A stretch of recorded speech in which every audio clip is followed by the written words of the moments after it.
हरे कृष्णा।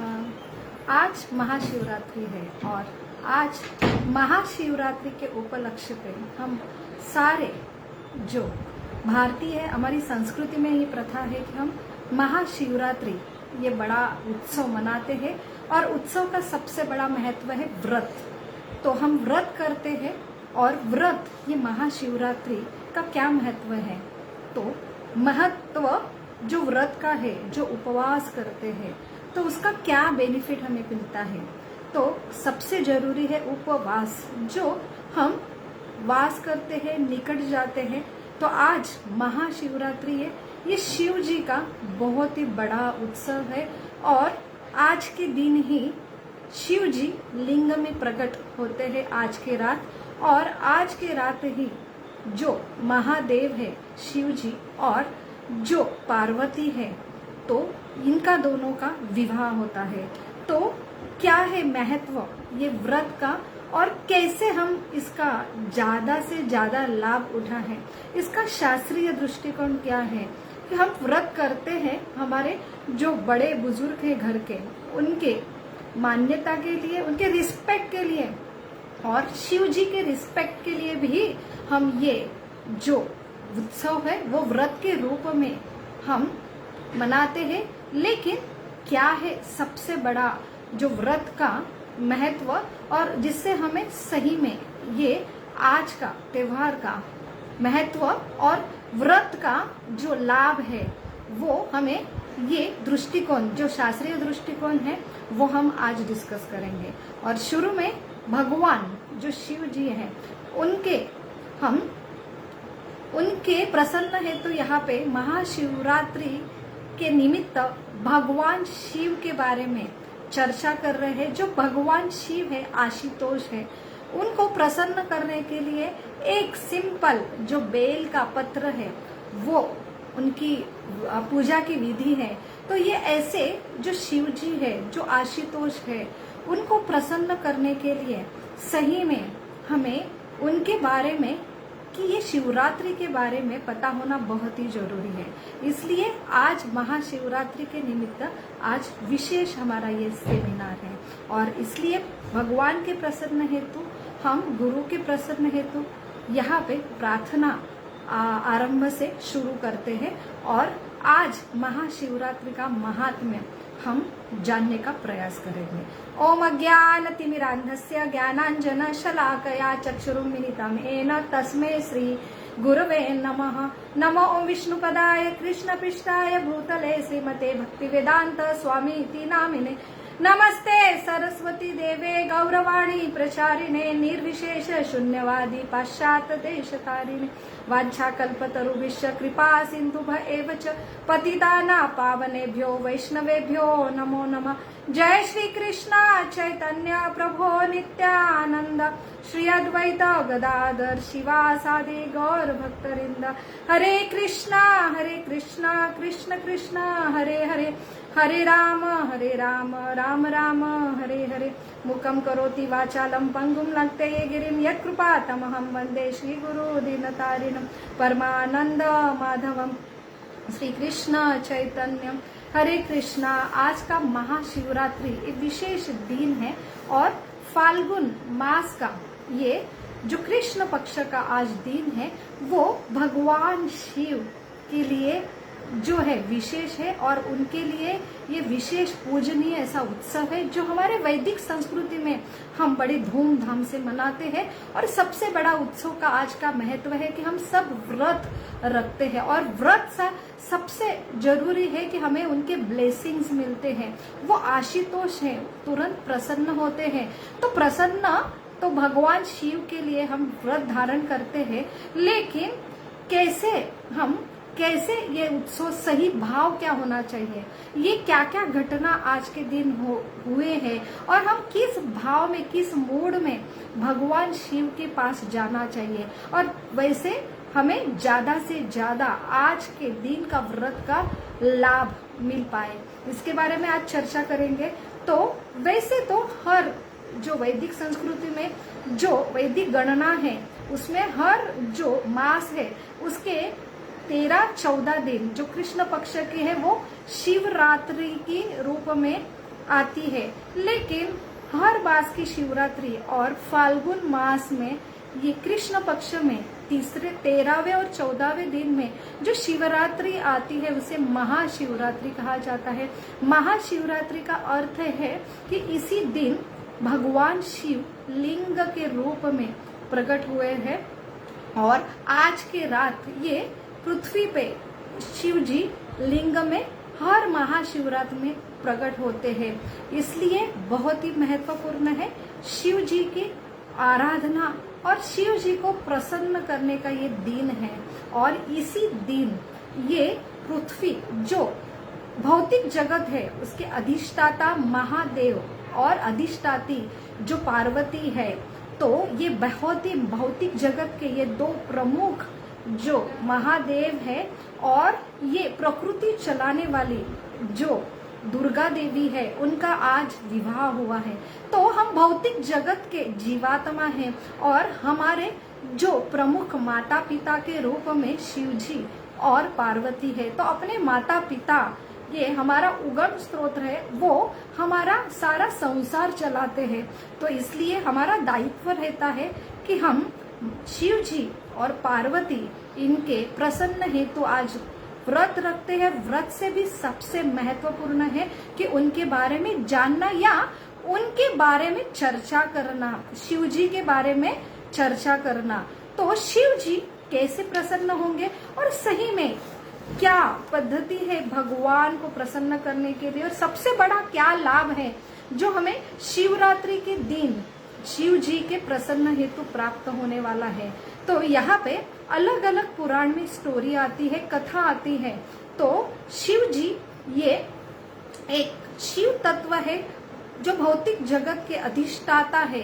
तो अधिष्ठाता जो देवी है उनके ये पति है और शिव जी को बहुत ही बड़ा रिस्पॉन्सिबिलिटी भगवान ने दी है। तो यहाँ पे हमें ये हम कौन है, ये भौतिक जगत क्या है और इनके अधिष्ठाता क्या है, उनका रिलेशन पता होना बहुत ही जरूरी है। और इसी हम ये बेसिक समझे तब हम वो मूड से हम उनके पास जाएंगे। तो हम बहुत सारे व्रत आते हैं वैदिक संस्कृति में और उनका पालन भी हम हमारे जो घर के वरिष्ठ है उनके रिस्पेक्ट के लिए हम उनको व्रत दो पकड़ते हैं। लेकिन व्रत का महत्व क्या है, इसका सही में क्या लाभ है और क्या लाभ सही होना चाहिए, ये इंफॉर्मेशन बहुत ही जरूरी है। तो यहाँ पे पुराण में जो शिव पुराण है, आदि पुराण है, वहाँ पे शिव जी के बारे में जो वर्णन आता है वो हम आज चर्चा करेंगे। तो ये सबसे जरूरी है कि शिव जी को प्रसन्न करने के लिए बहुत ही आसान है। जो आशुतोष है, सिंपल बेल का जो पत्र रहता है उनसे भी भगवान शिव का जो लिंग है उनको अर्पित करते हैं और शिव जी को अभिषेक करते हैं दूध दही घी से। तो इतनी सिंपल विधि है जो शिव जी है। तो ये शिव जी क्या है, तो ये शिव जी सबसे जरूरी अपने जो वर्तन से हमें बहुत कुछ सिखाते हैं।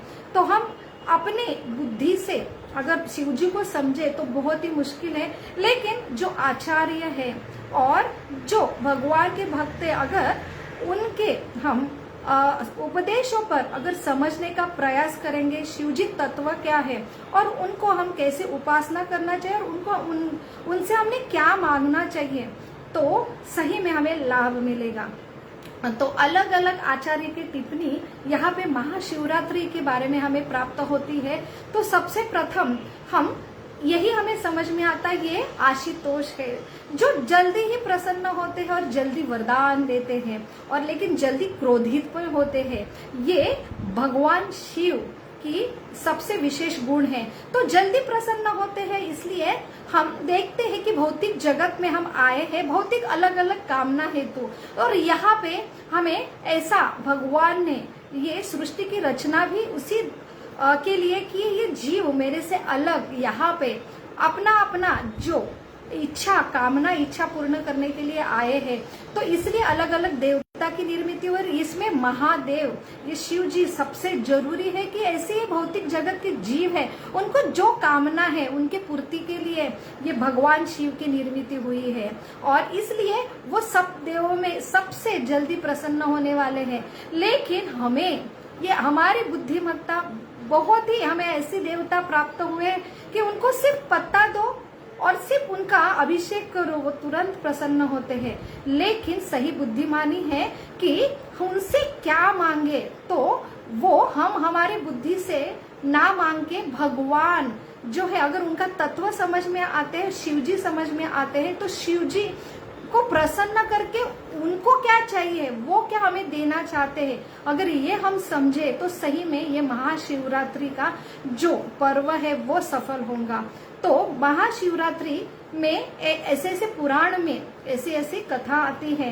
तो सबसे जरूरी हम व्रत धारण किए हैं तो हमें क्या प्राप्त होना चाहिए और हमें किसके लिए व्रत धारण करना चाहिए, भगवान शिव से मांगना तो भी क्या चाहिए ये हम पहले देखेंगे।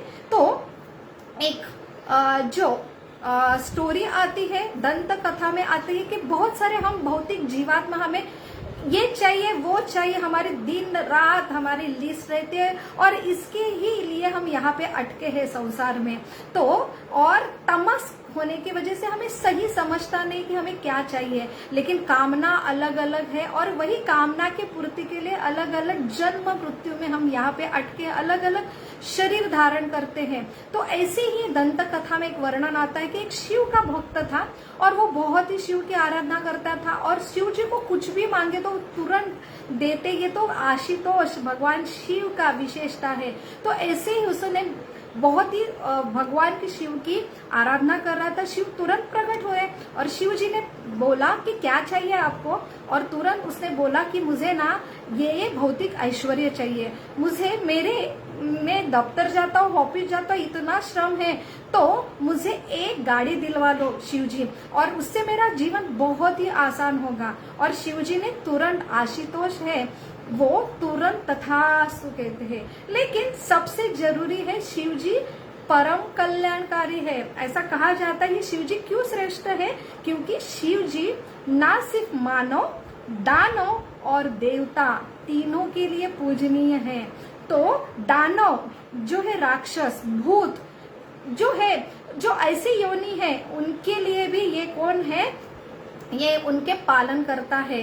तो ऐसे ये इतने परम दयालु है तो वो सबके लिए पूजनीय है और सबके संभाल करने के लिए है। तो यहाँ पे वो अपने जो भक्त है उनके उद्धार हेतु कल्याण हेतु कि उसका भला कैसे उसे नहीं समझता क्या मांगना चाहिए, लेकिन सही में इसका भला होना चाहिए। इसलिए शिवजू तथास्तु तो बोलते हैं, लेकिन वो कहते हैं कि मेरी एक शर्त है कि आपको जो कुछ प्राप्त होगा आपको मैंने तथास्तु दिया है, लेकिन आपको जो भी प्राप्त होगा आपके पड़ोसों को जो है डबल गुना में प्राप्त होगा। वैसे ही उनको समझा नहीं शिव जी का बोलने का अर्थ क्या है, लेकिन वो बहुत ही खुश होता है। दूसरे दिन उसके घर के सामने तुरंत जो है 4 व्हीलर आती है, वो बहुत ही खुश होता है और ऑफिस के लिए जाता है, बहुत ही खुश है। और लेकिन उसे तभी समझ में आता है कि मेरे पड़ोस में मेरे यहाँ एक गाड़ी आई 4 व्हीलर, मेरे पड़ोस में 2 4 व्हीलर दिख रही है। बहुत ही अचंभित होता है और ऐसे कैसे हुआ। फिर वो सोचता है कि शिवजी कुछ तो बोल रहे थे और उसके बाद समझ में आ रहे शिवजी की मैंने तपस्या की, मैंने इतना सारी पूजा विधि की आराधना किया और शिवजी ने मुझे तो दे दिया लेकिन उसको तो डबल दे रहा है। तो ये जो भौतिक जगत में भौतिक कामना जो हम करते हैं लेकिन ये हमारे लिए अच्छा नहीं है, और ये कामना और लस्ट जो है इसके पीछे हम भौतिक जगत में अटके और इसका अनायास जो है जो कामना काम क्रोध और उसके बाद द्वेष और मत्सर और सर्वनाश, इसमें तो परिवर्तन होना ही है। इसके लिए तो ये भौतिक जगत की ये जो निर्मित हुई है, लेकिन हम अनायास भौतिक कामना में इतने पीछे रहते हैं कि उसके जो रिजल्ट है वो हमें समझ में नहीं आता। लेकिन यहाँ पे शिव जी उनको सिखाना चाहते हैं, लेकिन ये जेलसी हुई, अल्टीमेटली द्वेष है उसके बारे में जो मुझे मिलना चाहिए लेकिन औरों को नहीं मिलना चाहिए। तो यहाँ पे मुझे एक जो 4 व्हीलर प्राप्त हुई है, लेकिन उसको 2 मिला, उसका बहुत दुख ये भक्त को हुआ, शिव भक्त हुआ। इसलिए वो अपना दिमाग लड़ाता है और वहां पे फिर से आराधना करता है, फिर से भगवान को पुकारते, शिव जी प्रकट होते हैं और शिव जी को मांगता है कि मुझे, शिव जी बोलते हैं वत्स तुझे क्या चाहिए। और तब वत्स जो शिव भक्त है वो शिव जी को जो है कि मुझे मेरी एक इच्छा है शिव जी। तो बोलते क्या इच्छा है बेटा। तो वहां पे वो ऐसी अजीब गजीब चीज शिव जी को मांगता है। शिव जी भी हक्का बक्का होते हैं, लेकिन वो तो आशुतोष है, वो भक्त ने जो मांगा वो तुरंत देने में तत्पर रहते हैं। तो वहां पे उन्होंने मांगा कि भगवान मेरी एक आंख मुझे नहीं चाहिए, मुझे एक आंख से अंधा करो। तो शिवजी ने तुरंत तथास्तु बोल दिया। लेकिन अभी उनको समझा कि जो कुछ शिवजी देते हैं वो डबल पड़ोसी को देते हैं, इसलिए मैं एक आंख से अंधा हुआ, एक आंख तो चल रही, मेरा तो सब चलेगा, मैं तो वैसे तो मेरा संसार चला ही लूंगा, लेकिन ये जो पड़ोसी है ना वो मेरा सबसे बड़ा दुख का कारण है, और जो कुछ मैं आराधना करूंगा मुझे डबल उसको प्राप्त होगा। तो बहुत ही तकलीफ में था, तब उसका दुख मेरे लिए सुख है। इसलिए उसे जैसे इसकी एक आंख चली गई, पड़ोसों की 2 आंख चली गई, और तब जाके ये शिव भक्तों को बहुत ही सुकून प्राप्त हुआ।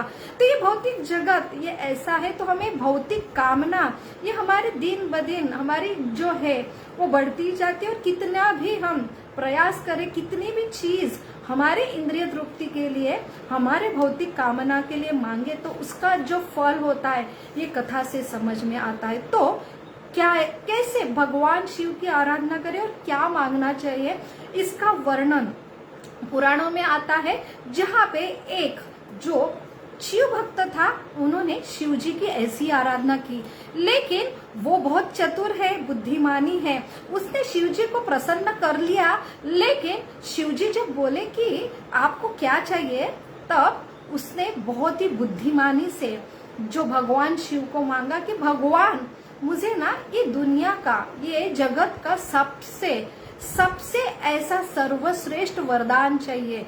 तो भगवान शिव को सही में ये ऐसी बुद्धिमानी चाहिए कि हमें जो कुछ प्रयास कर रहे, लेकिन सामने वाला कौन है उसके बारे में पता नहीं है, हम कौन है वो हमें पता रहता है कि हम सर्वश्रेष्ठ है, लेकिन जिसकी आराधना करते हैं अगर उनको ही सर्वश्रेष्ठ आपके इच्छे से दो, ये सबसे बड़ी बुद्धिमत्ता है। वैसे ये बुद्धिमान चतुर शिव भक्त था, और जैसे शिव जी को बहुत ही आनंद हुआ कि ऐसा ये मेरा चतुर भक्त है, उसको सर्वश्रेष्ठ वरदान चाहिए ये सृष्टि का, तो इसने ये मेरी उसकी चॉइस नहीं, मेरे चॉइस के ऊपर मुझे छोड़ा है। तो वो तुरंत ऐसे शिव भक्त को अपने जो एक वैष्णव है सनातन गोस्वामी, उनके पास भेजते हैं, और वो सनातन गोस्वामी का एड्रेस देते हैं, बोले उनके पास जाओ, वो आपको सर्वश्रेष्ठ वरदान देंगे, और आप उनसे क्या करो, सेवा करो, पृच्छा करो, और उनसे मांगो कि मुझे सर्वश्रेष्ठ वरदान दो, वो आपको तुरंत ही देंगे। तो वैसे ये सनातन गोस्वामी के साथ गया, वो बहुत ही बड़े वैष्णव है, उनके कुटिया में रहा, उनकी सेवा की, उनको प्रसन्न किया, और उनको मांगा कि मुझे शिवजी ने आपके पास भेजा है, और शिवजी ने बोला कि आपके पास सर्वश्रेष्ठ ये दुनिया का वरदान है, तो आप मुझे वो दो। सनातन गोस्वामी ने तुरंत ही ऐसे शिव भक्तों को बोला, देखो यहाँ पे एक छोटा सा कचरा का जो कचरा की टोपली वहां पे थी, और ऐसा कचरा के कूड़े में वो वहां पे आप जाओ, आपको एक ऐसा पत्थर मिलेगा जो पारिस समान है, और उसे प्राप्त करो तो आपको दुनिया का जो श्रेष्ठ जो वरदान प्राप्त होगा। तो वो व्यक्ति बोला जो शिव भक्त है, कैसे, तो बोले इसका उपयोग आप जो कोई ये पत्थर, जो कोई भौतिक वस्तु है उसको अगर स्पर्श करती है, वो तुरंत सोने में क्या होती है, कन्वर्ट होती है। तो बहुत ही आनंदित हुआ शिव भक्त, और वो पत्थर लेके उसने घर जाके सारे जो वस्तु है उसको टच किया, और तुरंत सारे जो भौतिक वस्तुएं थे वो सोने में परिवर्तन हुआ। वो बहुत ही खुश था, लेकिन वो बुद्धिमान था, वो सोचने लगा ये सर्वश्रेष्ठ वरदान है, सनातन गोस्वामी ने उसने कचरे के डब्बे में क्यों डाल के रखा था। तो ऐसा सोच के वो फिर से सनातन गोस्वामी के पास आया और सनातन गोस्वामी को पूछा, अगर ये आपका सर्वश्रेष्ठ वरदान है तो आपने कचरे के डब्बे में क्यों रखा। तब वो बोले, आपके पास जरूर ऐसा कुछ है जो आपकी ये चीज सर्वश्रेष्ठ होके कचरे के डब्बे में है, तो आपके पास और अनमोल है, वो मुझे चाहिए, वो अनमोल खजाना जो आपके पास है वो मुझे चाहिए। तो सनातन गोस्वामी ने भी ऐसे ये शिव भक्त की परीक्षा लेनी चाहिए और उन्होंने बोला, अगर सही में आपको इससे भी अनमोल खजाना जो मेरे पास है वो चाहिए, तो आप ये जो आपको प्राप्त हुआ है वो गंगा नदी में फेंक दो। तो वैसे ही उन्होंने, ये अगर तुम फेंक देंगे तो मेरे पास आओ, तो मैं आपको मेरा अनमोल जो खजाना है वो मैं तुमको दूंगा, जो सर्वश्रेष्ठ वरदान है जो शिव जी ने बोला है। वैसे ये शिव भक्त जो पत्थर उन्हें मिला था वो गंगा में, नदी में उन्होंने डुबा के फिर सनातन गोस्वामी के पास आते हैं और फिर वो बोलते हैं कि मुझे सर्वश्रेष्ठ वरदान दो, ये जगत का सर्वश्रेष्ठ जो है उपहार है जो आपके पास है, ऐसा शिवजी ने बोला है। तब जाके सनातन गोस्वामी ये उनका महामंत्र दिया, हरे कृष्ण कृष्ण कृष्ण हरे हरे, हरे राम राम राम हरे हरे। तो यहाँ पे जो गुरु है सनातन गोस्वामी, जो क्षण गोस्वामी से प्रमुख है, तो यहाँ पे भौतिक जो चीज है उसका अल्टीमेटली जो एड होता है, जो हमने पहले कथा में देखा, और यहाँ पे जो महामंत्र है, तो हम जो राजा है डायरेक्ट अगर उसको प्राप्त करते हैं, और एक है राजा की एक छोटा उपहार प्राप्त करते हैं, लेकिन ऐसा उपहार जो हमें ये द्वेष तक लेके जाए और खुद का भी नाश करे और हमारे संबंधियों का भी नाश करे। तो ये जो दोनों में डिफरेंस है कि यहाँ पे महामंत्र है जो हमें भी पता है, लेकिन उसका इस्तेमाल किसके लिए करना चाहिए। तो बहुत सारे व्रत हम पकड़ते हैं, हमारे पास वैदिक संस्कृति जो भारत का सबसे बड़ा उपहार है कि ऐसी हमारी संस्कृति है और ऐसे विधि विधान है, लेकिन हमें वैल्यू नहीं कि हमारे पास क्या है। तो वही सनातन गोस्वामी ने ये महामंत्र की वैल्यू दी कि ये मंत्र द्वारा आप श्रद्धा से, विश्वास से भगवान को ही प्राप्त कर सकते हैं। जो शिव जी है वो भी हमेशा मेडिटेशन में रहते हैं, तो वो खुद अगर उनका स्वरूप देखे तो वो महादेव है, देवों के महादेव है। तो वो, लेकिन इंद्र जो देव है और ये महादेव, इंद्र जो राजा है वो इतने ऐश्वर्य में रहते हैं, सारे देवता ऐश्वर्य में रहते हैं, लेकिन शिव जी की तरफ देखेंगे तो वैष्णवान यथा शंभु, सारे वैष्णव के वो वैष्णव है, जो है भगवान के ऐसे शुद्ध भक्त है। वो अपने उदाहरण से सिखाते हैं कि वो कैलाश पर्वत पे रहते हैं, ऐसे वैरागी है, वो सारे भौतिक कामना से मुक्त है और वो अपने शरीर पे क्या लगाते हैं कि वो सिर्फ ऐश धारण करते हैं और उसके बाद वो कपड़े भी, उनका जो ऐश्वर्य है, रहने का तरीका है, वो इतना वैराग्य है।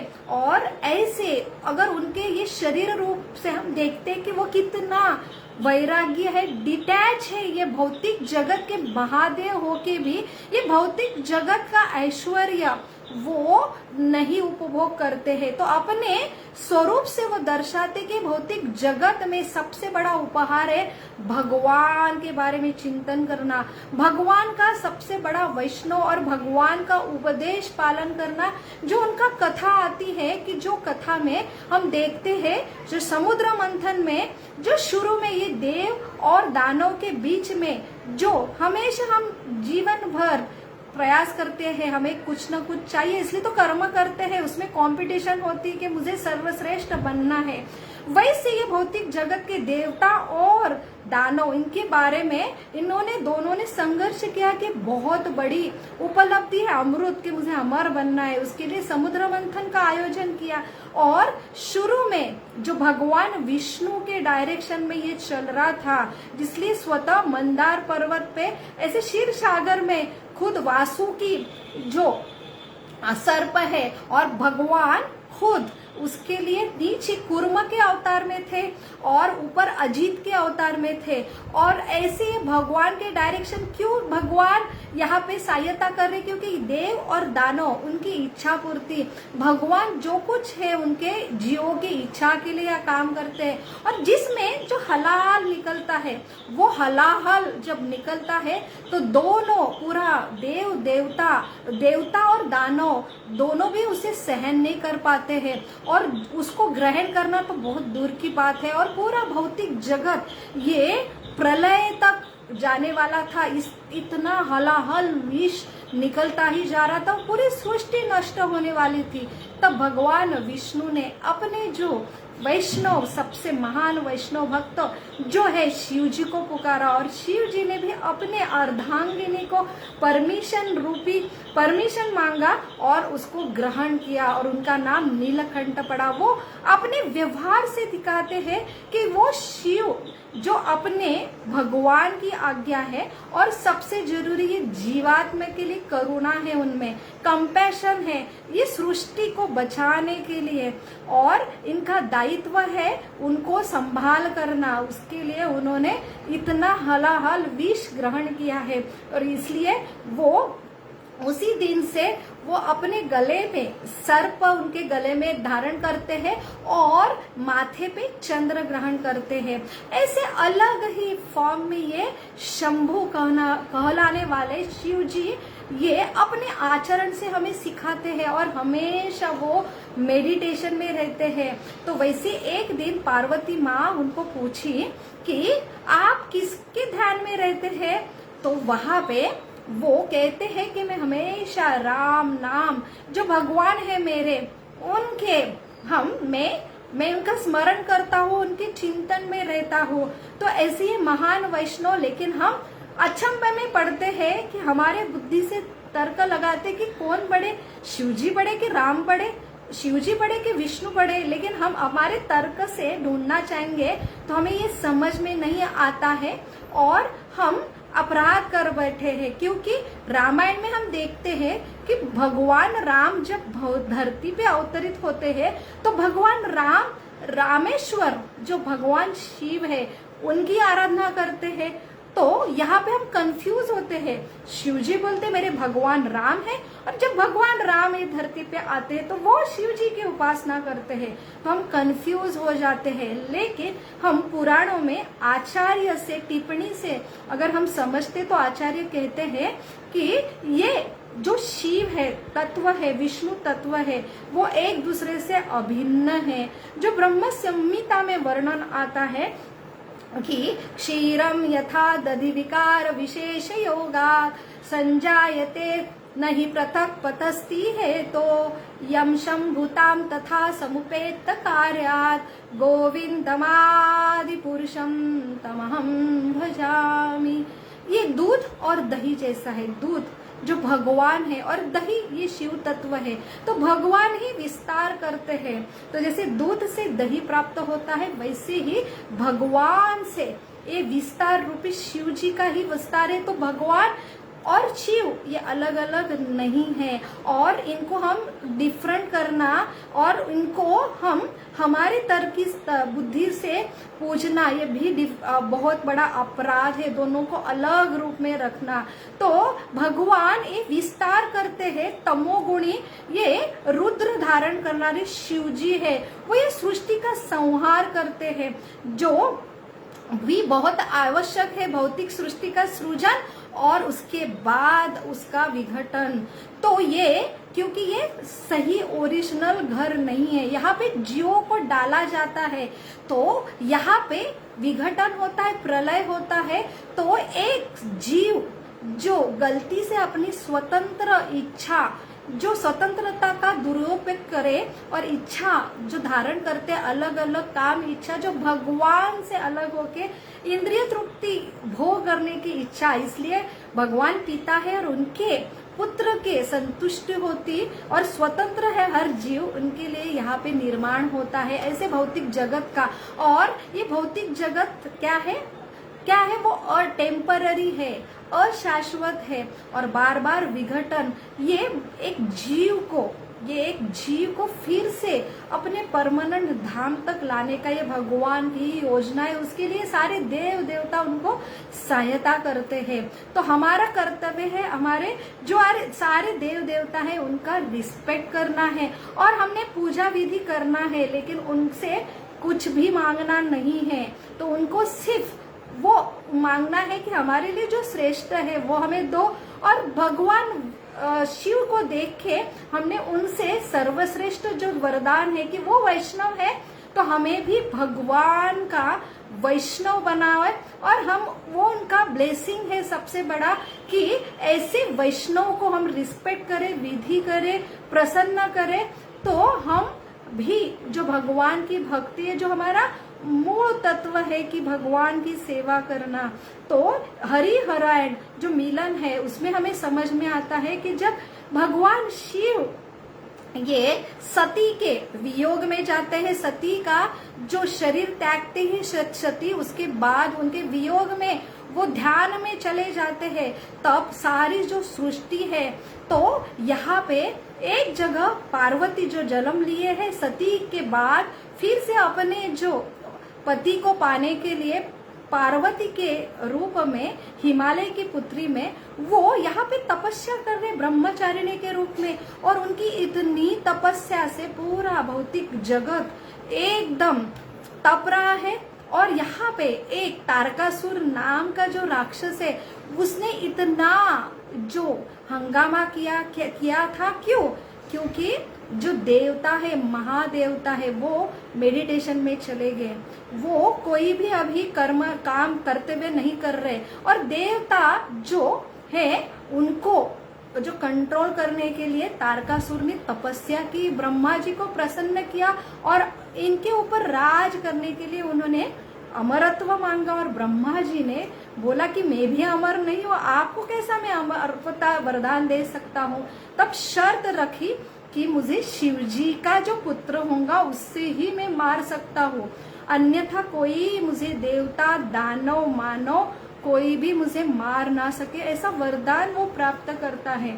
और इसलिए पूरे देवता के ऊपर शासन करता है और अत्याचार करता है। तो यहाँ पे तारकासुर का अत्याचार बढ़ रहा है और यहाँ पे जो पार्वती है उनकी घोर तपस्या चल रही शिव जी को पाने के लिए। और शिव जी को प्रसन्न करके उनका विवाह करने के लिए सारे देव देवता अलग अलग, सप्त ऋषि अलग अलग प्रयास कर रहे हैं।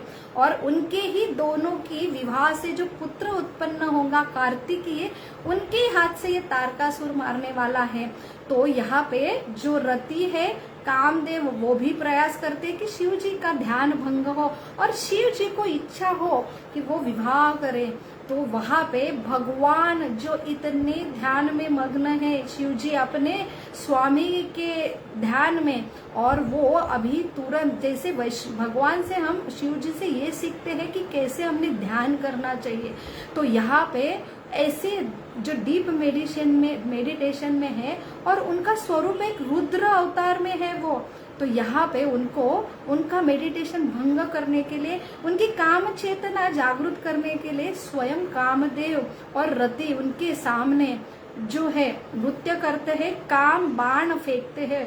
और जैसे काम बाण शिवजी को लगता है वो अपना उनका ध्यान भंग होता है, तो वो बहुत ही क्रोधित होते हैं और रुद्र रूप से उनको तुरंत कामदेव का क्या होता है, वो जलते हैं। और वैसे ही ये सारे देव देवता फिर से घबरा जाते हैं और अभी ये क्या होने वाला है।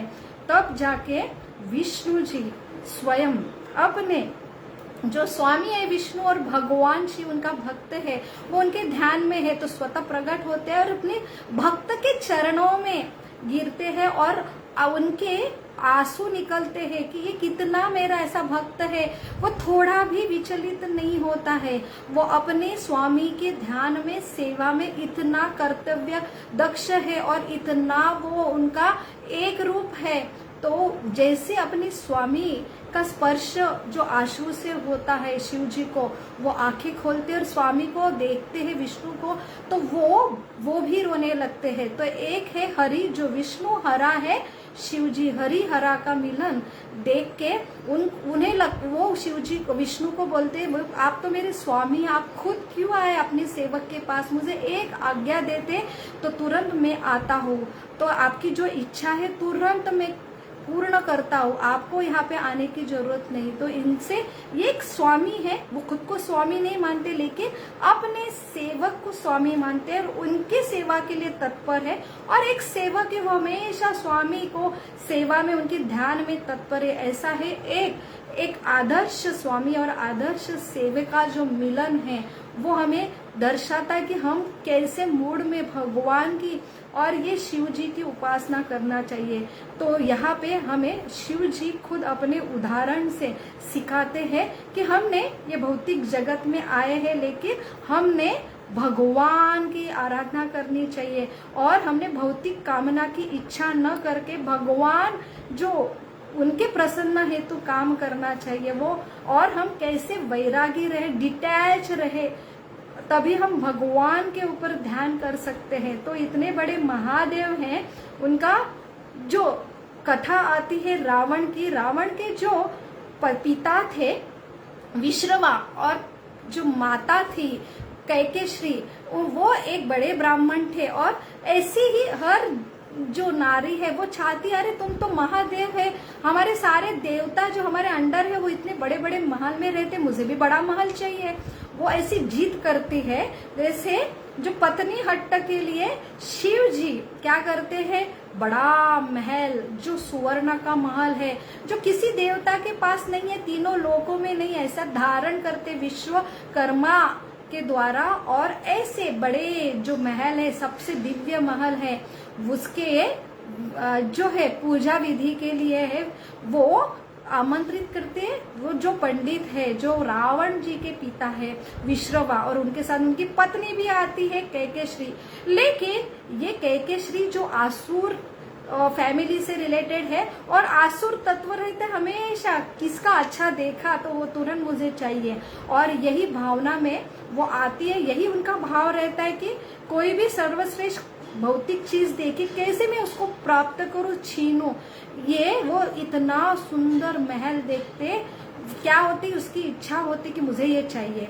तो जैसे पूजा समाप्त होती है, शिव जी पार्वती अपने सिंहासन में है और वहां पे शिव जी बोलते हैं कि ब्राह्मण आपने बहुत सुंदर ये पूजा की और जिसके बाद हम कल गृह प्रवेश करने वाले हैं, तो हमें दक्षिणा देना है, तो आपको क्या चाहिए।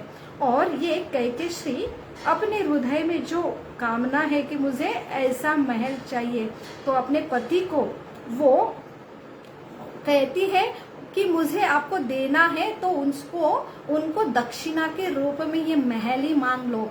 और जो पति है वो अपने पत्नी के हट के लिए यहाँ पे क्या हो रहा है कि वो उनको पसंद नहीं थे, लेकिन फिर भी पत्नी हट है, तो यहाँ पे वो मजबूर होके जो है शिव जी को दक्षिणा के रूप में वो महल मांगता है। और वही महल जो है रावण का जो लंका है, वो लंका प्रथम ये पार्वती के लिए शिवजी ने बांधा था, लेकिन वो काम रूप से उन्होंने छीन लिया था। और अल्टीमेटली जो शिव जी है वो बहुत प्रसन्न हुए कि मुझे कुछ महल बेल नहीं चाहिए, और ऐसा बोला जाता है कि उनके हृदय में ये जो महल मांगने की कामना है शिव जी ने ही डाली, और इससे वो छूट गए कि मुझे नहीं चाहिए महल, ना झंझट चाहिए, ना भौतिक जगत का कोई ऐश्वर्य चाहिए, क्योंकि ये ऐश्वर्य से मैं भूल जाता हूँ मेरे स्वामी, मेरा अस्तित्व भूल जाता हूँ और अहंकार आ जाता है, और मैं काम क्रोध और ये लस्ट में वो मेरी चेतना खो देता हूँ। और वो बहुत ही हैप्पी फ्री उनको महसूस हुआ, और वो फिर से पार्वती को लेके शिव अपने जो तीर्थ है कैलाश पर्वत पे रहने लगे। तो यहाँ पे बाद में हम देखते हैं कि कैसे उनका जो पुत्र है रावण, वो जो अपने भाई कुबेर से या फिर से छीन लेता है, जो कुबेर को पहले देते हैं उससे वो ये लंका छीन लेता है, और ऐसे ऐश्वर्य जो है उसके नशे में कैसे एक व्यक्ति का पतन होता है, और उसका जो पतन होता है, जो सीता का अपहरण होता है, उसके बाद भगवान राम और ऐसा बोला जाता है शिव जी जो तत्व है हनुमान के रूप में आते हैं, उनके संहार के लिए क्या होता है, वो संहार के लिए, रावण के संहार के लिए रिस्पॉन्सिबल होते हैं। तो ऐसा है ये शिव जी की अलग अलग कथा, और उससे हमें समझ में आता है कि हमारा मूड क्या चाहिए महाशिवरात्रि के दिन में। तो हम वही आराधना करेंगे शिव जी को कि कैसे हम उनके जैसे भगवान के निस्वार्थ जो भक्त बने और वैष्णव बने, जो सिर्फ अपने स्वामी के प्रसन्न हेतु ही हम हमेशा चेतना बनाए रखें, उनके ध्यान में हमेशा रहे। हरे कृष्णा कृष्ण कृष्ण हरे हरे, हरे राम राम राम हरे हरे। आप सभी को महाशिवरात्रि की लाख लाख शुभकामनाएं। हरे कृष्णा।